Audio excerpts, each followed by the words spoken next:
couldn't open the door there. Hi guys! What? Door malfunction again. Oh, no. It was like sticking. How are you guys? Again, it's 5 o'clock.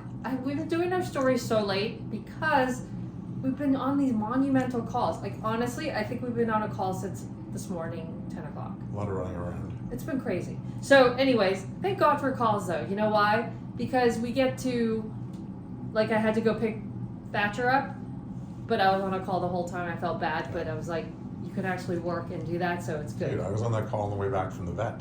That's right. You're like, I'm at the vet. So funny. Okay, what's going on today? Well, I kind of look like a jockey, I know that, but I have to tell you, in all honesty, I did go through a period of my life where I really wore riding boots all the time and decided that I wanted to look like an equestrian every single day. While you were living in Manhattan. Yes. And then I was telling Matt this morning because he's like, don't you look like it? And I was like, you know what? I did go through this time. And when I was in New York, the reception at the office, I think, was a little humored by the fact that I was doing that every day almost for a month straight. And then finally one day she just broke down. She's like, I'm really enjoying your jockey looks, but I have a question for you. She goes, do you ride a horse? And I'm like, no. And she's like, oh, that's even better. So anyways, all right.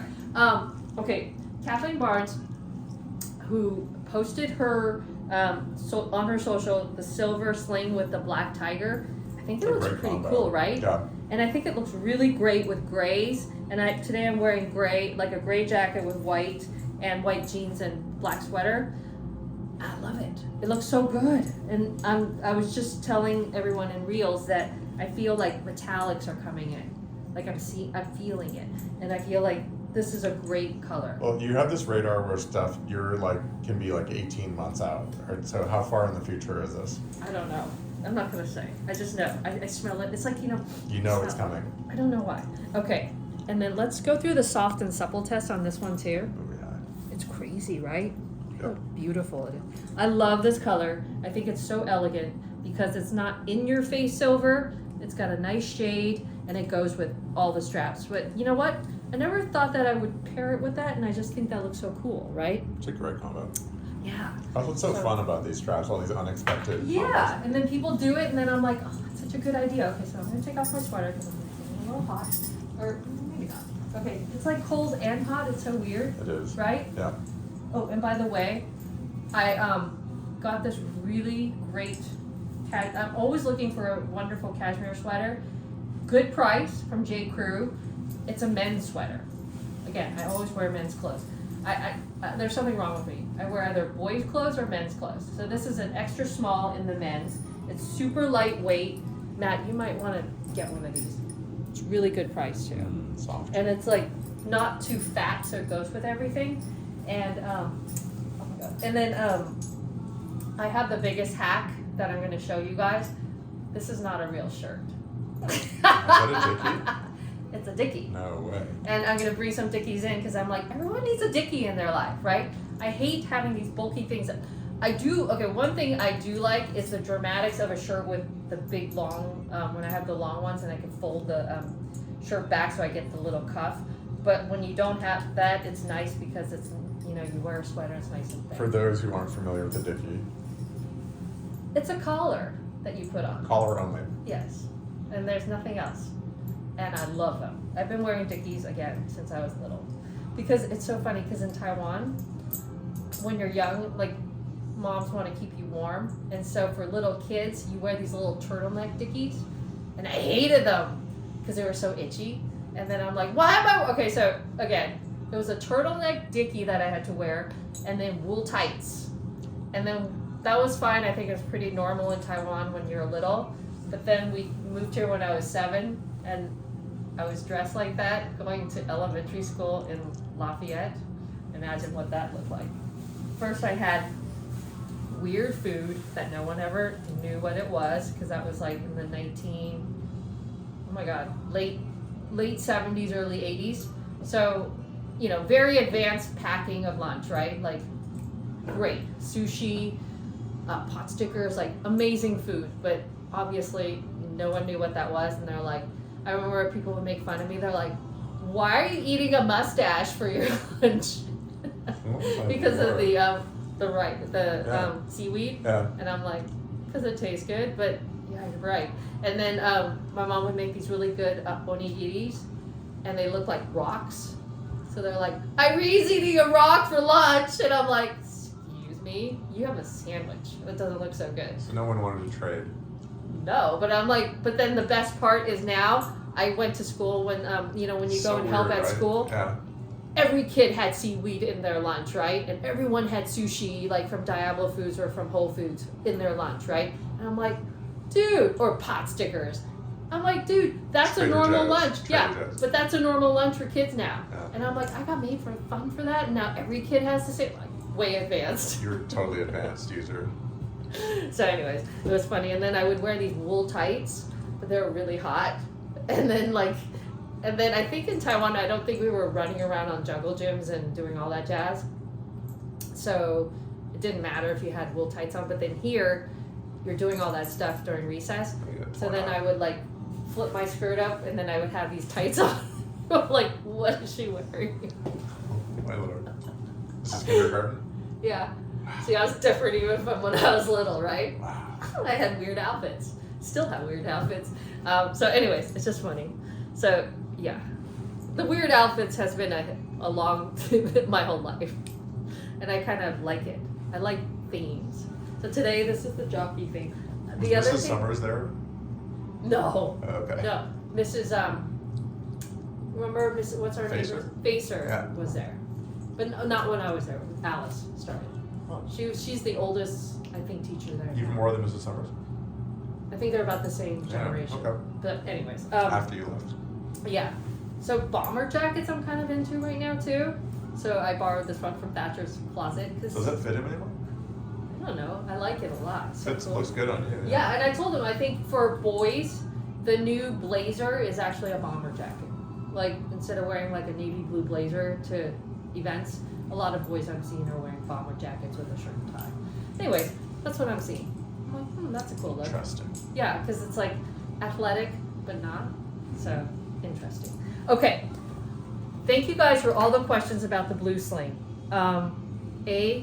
It's, again, soft and so wonderful. It's just like so beautiful, right, Matt? Yeah. Like, I can't stop looking at it. The color is striking. And if anyone is familiar with our butterscotch sling and you know the feel of it, it's like that. Yes. Which is like, so this is like double whammy. It's like the color is just intriguing. It's just and then the feel of it is just, it's like buttery. It's so spectacular and it's so soft and just beautiful. So it's just a fun object.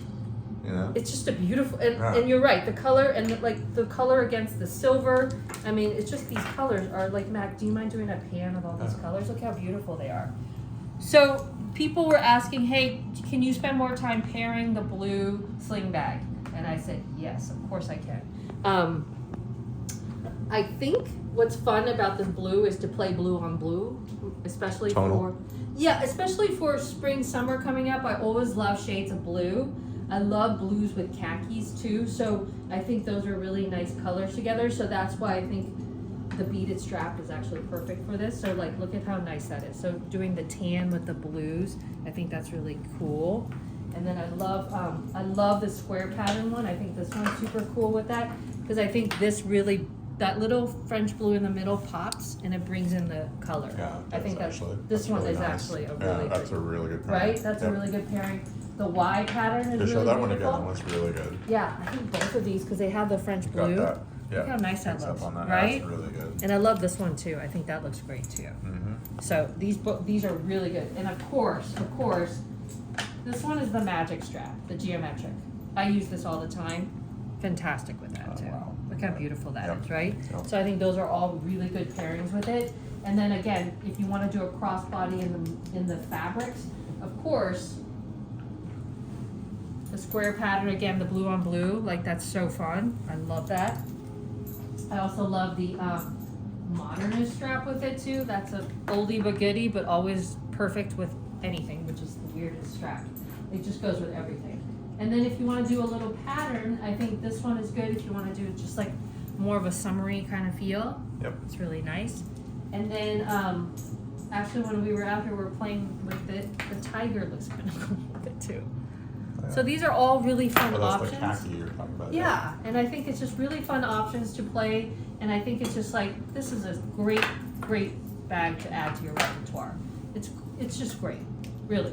And you know, the feedback I got actually from someone who, one of the women that was in Ellen's crew, she's like, you know, I never wear bags. She just doesn't wear a handbag, and she's like, this is perfect because it's not really a handbag.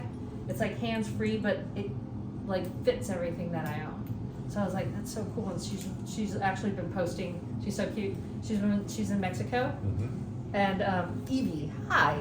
And then she's been posting, and she's just hands-free walking around. And I think, you know, like I said the other day, I really do feel like that. I feel like this that the hands-free feels like when you're wearing earbuds. Like, it's just so liberating. So anyways, that's what's going on. What else is going on, Matt? We have a whole new big Oh my topic. God, we have really kind of cracked the nut in a weird way on why you should meditate, right, Matt? Yeah, I mean, I came down and this guy was playing, and you're like, whoa, this guy blew my mind. It was mind-blowing, right? So, again, it's really hard to talk about this topic without sounding a little woo-woo. But then if you... But you know what? In spite of all that, there's definitely something of value here. Yes, So for you put sure. up with the fact that it sounds kind of woo-woo. But I because think there's if you something there. explain it in a scientific manner, it's less woo-woo. For me personally. Would you not say? I think I think the more you can use language that's less subjective, better. Right. I mean, no, this isn't likely anytime soon to pass the scientific method. Like that's not what this Well, is. scientifically, they have put people inside machines to measure their brains and how it's meditation does change the left lobe of the brain in the front. So scientifically, and then what are the causes? Elements of it can be described under the scientific method. Elements of it are probably beyond our current ability to do that. That's all. Right. So Matt and I And are that's when it gets trying, woo-woo and you're like, oh, it's all just tanky. It's not. Yeah. We think there's something there. and we're trying to wrap our brains around how to explain it, because like I'm sort of understanding it on a magical scale. It's not, I don't know, like Intuitively. yeah, I understand it, and when someone explains certain things, I'm like, oh, that's right. But I can't really explain it on a, like, just a logical way. How's that? That's the Like, challenge. It's really hard, right? Well, it's trying to use logical language to describe something that's the opposite. Yes, Yeah. and so I think basically the net is when you meditate, you go into a state.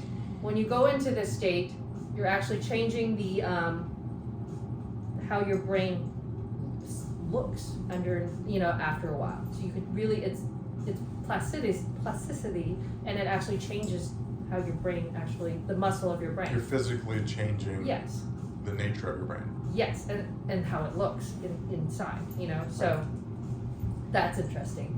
But why and what happens when you do change that? One thing that I was listening to Huberman this morning is when you do that, this part, you are actually releasing dopamine. So that has something to do with it. And I didn't know that we have basically like a gas tank of dopamine in our bodies. And when that dopamine is depleted, it's not good for your body. So it's very easy to deplete it by lack of sleep, poor diet, all that jazz. So I'm not a scientist, I'm just, whatever, I'm just trying to explain the best I can, and it does sound weird. And it's almost like, it's hard to explain until you get yourself into that state.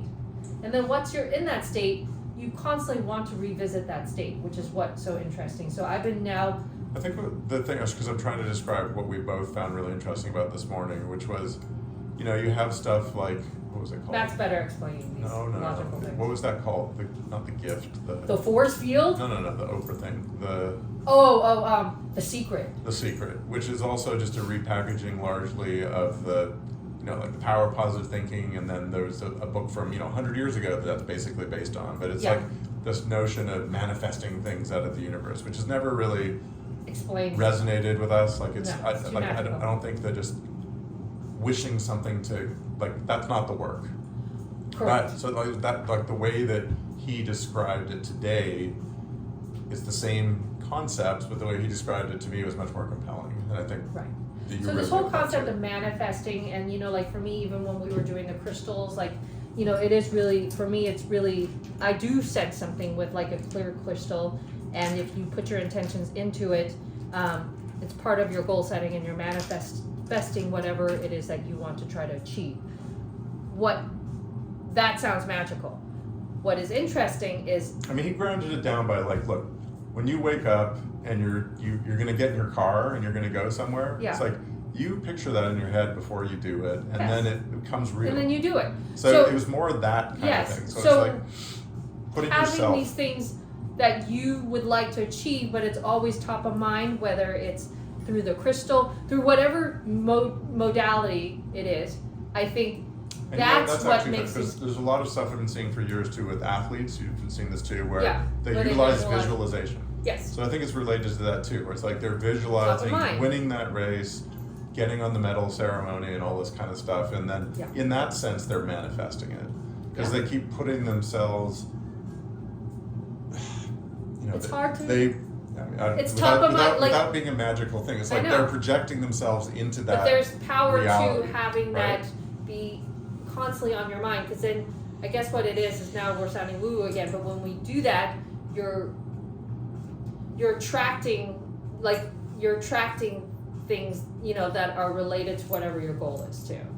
And then there's all these things that go into that. It's also, that's when you go into a flow state. We're gonna have to revisit this and really just know that we both got really excited about this. We're still having a hard time even articulating it. Yeah.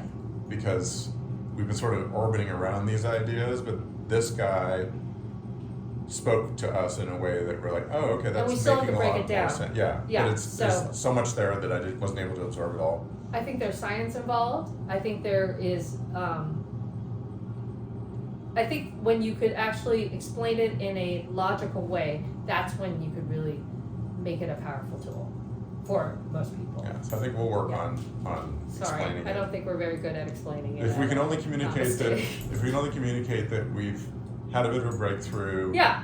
with, a teacher, Yeah. where we're like, oh, okay, the way he's talking about these concepts that we were Makes already sense. interested in Yeah. really work for us. So then we'll work on trying to communicate it Yeah. I think that's a good forward. way to do it. I I also just noticed, and I'm not sure if we put this up on the website, there's things in the store that sometimes is not on the website. These two things are so beautiful.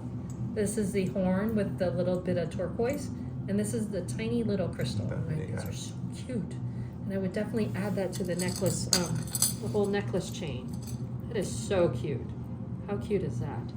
So if you're near here, you should come pick one up, and if not, I'm gonna put this up on the website. I don't have my glasses on, so I can't even see that, where to put that through. But how cute is that? Right? It's really nice. Look at that. You can do a cute little stack of these things. It's so cute. I love that. Look how pretty that is. Okay, anyway, sorry. You got distracted I by a went shiny off. thing. I went off track. So that's what's going on. Tomorrow we're gonna do a PTTV. So I know somebody wanted to see the pink moon Definitely over. sign up for it's at the top of every one of our web pages, the Yeah. get text alerts, Yeah, because yeah, then we will text out We'll figure out what time it is. but- just before we go live. So, Yeah. yeah. Yeah, because we need a little interaction. We need a chat. And if people have any other concepts about meditation that's better to explain, get on PTTV so then you could tell us, so then we could better have an interaction and maybe have a better way of explaining it as a modality into this world that is around us that we don't see. And people call it a force field. What else do they call it? Unified field, Yeah, there's quantum field. Yeah. The point is that it's a physical world that we inhabit that's, the limits of our physical bodies and everything around us. And that's fine. You can go through your whole life just interacting and reacting basically in that level. Yeah. But the promise of this stuff is that there not only that reality, but there's also a more energy-based reality. Yes, that's a good one. Where through these methods, you get tripped up, you see these guys sitting these poses and meditating. It's really got nothing to do with it, from what we can tell. It's just, you got to find your way there. Yes. And there's all different ways to get there, Yes. right? But the point is, it's a desirable state of mind to be in Yes. if you're looking to make change and Yep. you want to bring something into existence. That's a good way to And that once you find your vehicle to Get there. to bridge from this physical reality to that and spend some time over there, that's when things can start happening. Totally. And also, I told Matt, dude, this addition of things. So I do the meditation in the morning, and then I'm adding 5 minutes of a sound bath in the morning. Why? Tell me about it. I love it. What so do you like good. about it? Because once you, Does it help you get in that method, or what is it? well, I cleanse. It's almost like a really good, like a palate cleanser after your meditation, the sound bath, because Okay. you're already in that state, and I think that's a harder thing to concentrate for me. So I could only do 5 minutes in the sound bath, but it feels really like good afterwards. Okay, what are you listening to? Oh, YouTube, you just look up sound baths, and there's so many people who do these crazy, so you'll find one that you like, but they play their instruments. And one of the girls at Ellen's birthday party says there's this amazing sound bath at Joshua Tree, where it's this crazy room that you're in, and the whole thing is like you feel all the sound bath throughout vibrating throughout your whole entire body. So for you at the moment, you're liking it as like a dessert or whatever after your meditation to come back to your day. Yeah. Okay. Yeah, and but people do use the sound bath as another vehicle to get into the state, into the force field. I sound seriously like I'm from Star Trek. Yeah. So, anyways, it's all good. We're still trying to articulate it. Yes, and don't Let's think just say that we're going let's crazy. say we're curious Mhm. and we're exploring these ideas. We don't pretend to have all the answers, but we're trying to share with you guys what we figure out along the way. Yes, and none of this is. I'm just spitballing from what I'm thinking, so it's not like I've methodically thought through this at all. It's just our individual take on things. Yeah. All right. Thanks, guys. We'll see you tomorrow. PTTV Live. Bye, guys.